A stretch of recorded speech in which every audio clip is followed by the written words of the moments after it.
क्या केरल में वामपंथ का आखिरी अध्याय लिखा जा रहा है? क्या तमिलनाडु में द्रविड़ राजनीति का नया मोड़ आने वाला है? क्या पश्चिम बंगाल में ममता बनर्जी का 15 साल का किला दरक रहा है? और क्या असम में बीजेपी अपनी सबसे बड़ी जीत की ओर बढ़ रही है?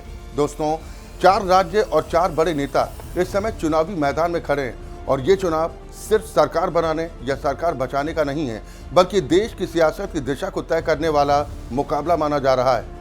ये लड़ाई बहुत बड़ी है, इसका दायरा बहुत व्यापक है और इसके नतीजे आने वाले समय में राजनीति की तस्वीर बदल सकते हैं। इसलिए अब बात करते हैं एक एक करके इन 4 राज्यों की। आखिर क्या दांव पर लगा है? सबसे पहले बात केरल की करें तो वहां इस समय पिनराई विजयन मुख्यमंत्री हैं और सीपीएम के बड़े नेता। उनके नेतृत्व में लेफ्ट डेमोक्रेटिक फ्रंट की सरकार चल रही है। पिनराई विजयन तीसरी बार मुख्यमंत्री बनने की कोशिश में है और अगर ऐसा हो जाता है तो ये अपने आप में इतिहास होगा, क्योंकि केरल में बहुत लंबे समय से कोई भी सरकार लगातार तीसरी बार सत्ता में नहीं आई। यहाँ सियासत हमेशा उतार चढ़ाव वाली रही है, कभी लेफ्ट तो कभी कांग्रेस। केरल का इतिहास भी बहुत अहम है, क्योंकि 1957 में पहली बार भारत में गैर कांग्रेसी और पहली कम्युनिस्ट सरकार बनी थी, जिसके मुख्यमंत्री EMS नंबूदिरीपाद थे। उसी दौर में ये भी हुआ कि बाद में उस सरकार को बर्खास्त कर दिया गया और राष्ट्रपति शासन लगा दिया गया। उस समय से ही केरल भारतीय राजनीति में एक प्रयोगशाला की तरह रहा है, जहां नई नई विचारधाराएं और सत्ता के प्रयोग देखने को मिले। आज स्थिति यह है कि अगर केरल में कम्युनिस्ट पार्टी हार जाती है तो देश में वामपंथी राजनीति की सरकार किसी भी राज्य में नहीं बचेगी। यानी एक तरह से ये चुनाव लेफ्ट राजनीति के भविष्य से जुड़ा हुआ माना जा रहा है। तो दूसरी तरफ कांग्रेस है, जो UDF के नेतृत्व में मैदान में है और लेफ्ट के खिलाफ सीधी टक्कर दे रही है। लेकिन मुकाबला इतना आसान नहीं है, क्योंकि केरल में अक्सर अंतर बहुत छोटा होता है। कभी कभी 1 या 2% वोट से पूरी सत्ता बदल जाती है। और अब इस पूरे समीकरण में बीजेपी भी धीरे धीरे एक तीसरे विकल्प के तौर पर सामने आ रही है। भले ही उसकी पकड़ अभी सीमित है, लेकिन वो कई सीटों पर असर डाल सकती है और नतीजों को प्रभावित भी कर सकती है। तो केरल की ये लड़ाई सिर्फ सत्ता की नहीं, बल्कि विचारधारा की भी है। लेफ्ट बनाम कांग्रेस और बीच में एक उभरता हुआ तीसरा विकल्प। अब चलते हैं तमिलनाडु की तरफ। तमिलनाडु की राजनीति हमेशा से द्रविड़ आंदोलन और वंशवाद की राजनीति के लिए जानी जाती रही है।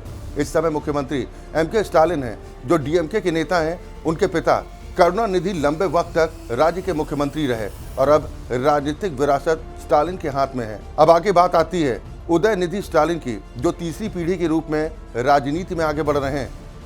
तमिलनाडु में अगर DMK सत्ता में रहती है तो इसे वंशवादी राजनीति की निरंतरता माना जाएगा, लेकिन अगर सत्ता बदलती है तो ये द्रविड़ राजनीति में एक बड़े बदलाव की शुरुआत हो सकती है। यहाँ 1967 में एक बड़ा राजनीतिक मोड़ आया था, जब कांग्रेस सत्ता से बाहर हुई थी। और अब अगर 2026 में फिर से बड़ा बदलाव होता है तो इसे दूसरा सबसे बड़ा राजनीतिक टर्निंग पॉइंट माना जाएगा।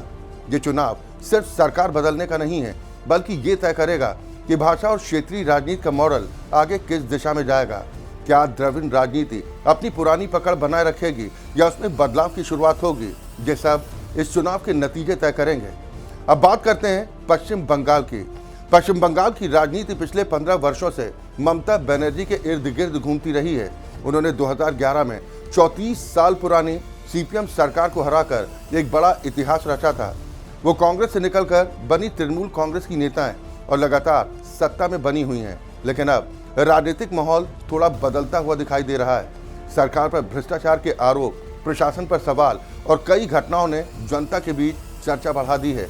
दूसरी तरफ बीजेपी इस बार काफी मजबूत तैयारी के साथ चुनावी मैदान में। बीजेपी की रणनीति 3 बड़े वोट बैंक पर फोकस कर रही है: युवा, महिलाएं और मुस्लिम वोट बैंक में संभावित विभाजन। सरकार की ओर से जो फ्री स्कीम्स दी जा रही हैं, उनके मुकाबले बीजेपी रोजगार और विकास का मुद्दा जोर शोर से उठा रही है। साथ ही UCC जैसे मुद्दे भी राजनीतिक माहौल को प्रभावित कर सकते हैं, जिसका असर समाज के अलग अलग वर्गों पर दिख सकता है।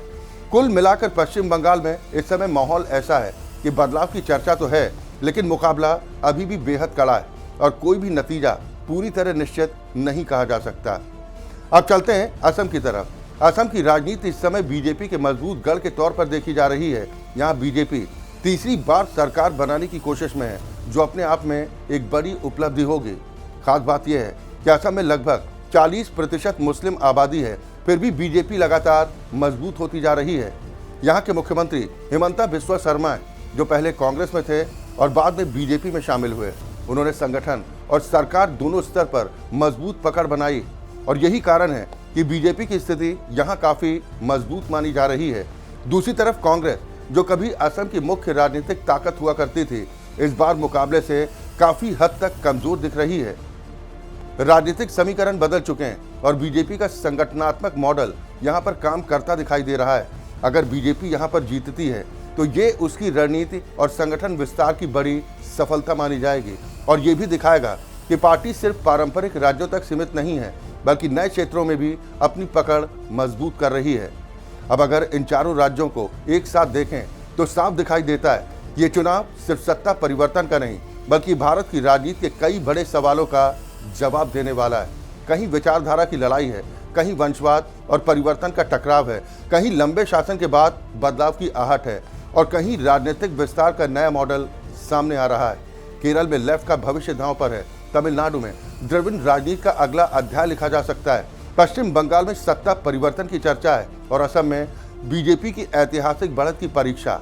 अब देखना यह होगा कि इन 4 राज्यों में कौन अपनी सत्ता बचा पाता है और कौन नया राजनीतिक इतिहास लिखता है, क्योंकि नतीजे चाहे किसी के भी पक्ष में आए, असर पूरे देश की राजनीति पर जरूर पड़ेगा।